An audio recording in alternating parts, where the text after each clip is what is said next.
Toi qui fus un esclave, tu as la meilleure éducation.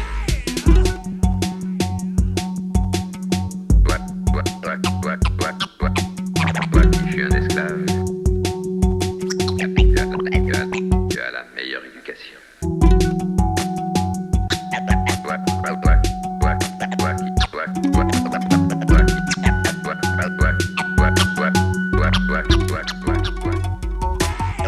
Qui fut un esclave, tu as la meilleure éducation.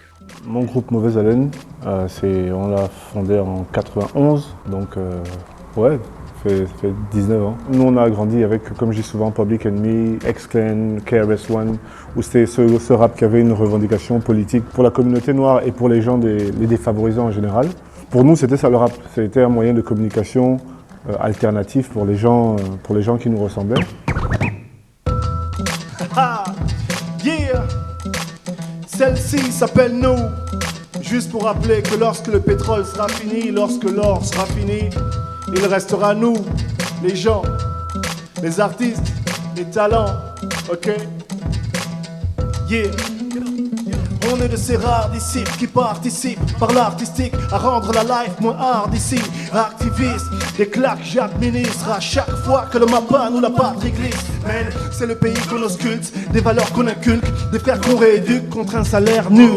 En bref, l'art se sacrifie, puisse mes phrases parvenir à la ministre. C'est le hip-hop en tant que culture ou en tant que musique, si on parle du rap, on a quand même toujours composé comme avec des matériaux de récupération, faire avec ce qu'on a.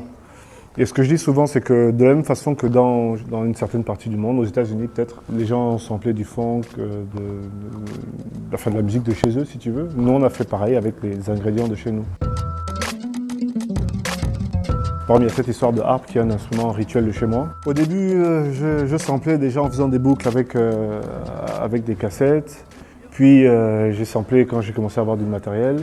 Puis je me suis rendu compte que de toute façon, tous les enregistrements qui peuvent exister au monde de cet instrument, je les ai utilisés. Donc à un moment donné, il fallait aller plus loin. Donc je me suis mis à essayer de jouer ou à appeler des gens pour jouer. Mais quand j'appelais des gens pour jouer, c'est très très difficile pour eux de transposer la logique traditionnelle de l'instrument dans la logique du hip-hop d'aujourd'hui. Donc j'ai été obligé petit à petit d'apprendre à jouer moi-même.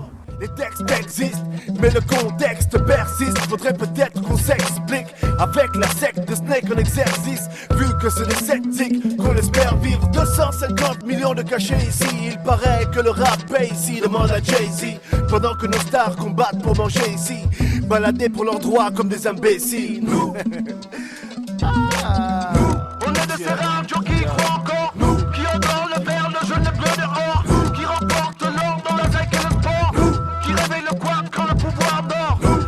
On parle de l'acculturation, du fait que petit à petit on arrête d'être ce que nous sommes nous-mêmes. On parle beaucoup aussi d'histoire.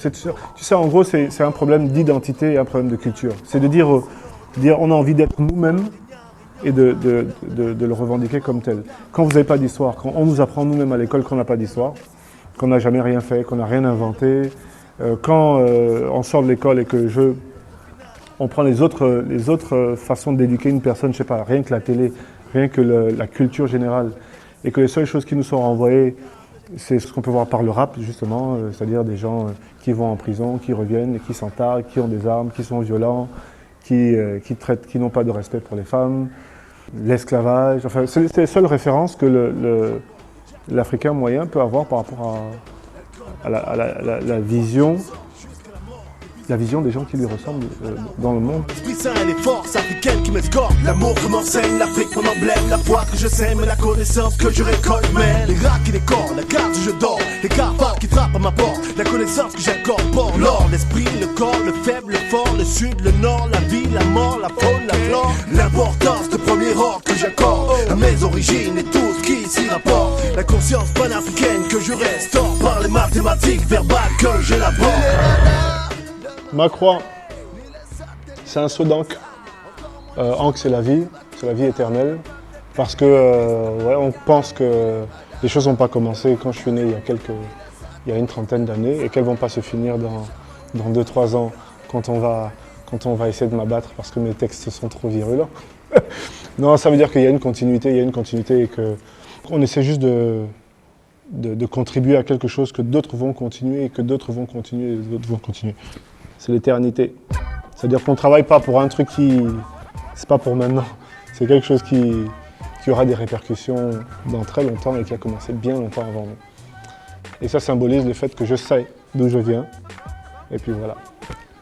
Ceux qui savent, savent. Voilà.